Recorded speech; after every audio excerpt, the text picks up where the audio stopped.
आज रात कराची में एक बार फिर से बारिश बरसाने वाले बादलों का सिस्टम पहुंचने की तवक्को है।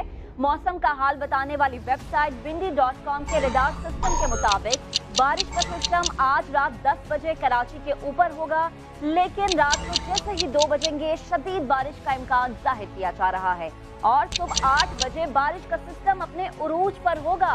दोपहर 1 बजे बारिश बरसाने वाले बादल ठट्टा का रुख कर लेंगे, लेकिन जैसे ही शाम के 5 बजेंगे कराची का मौसम क्लियर होने की तवक्को जाहिर की जा रही है।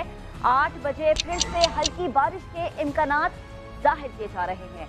ये जो सिस्टम है ये भी बता रहा है कि जुम्मे की सुबह 6 बजे एक बार फिर से बारिश बरसाने वाले बादल कराची का रुख कर सकते हैं और जुम्मे को दोपहर 2 बजे मौजूदा बारिशों का सिस्टम आखिरकार कराची से पूरी तरह से निकल जाएगा।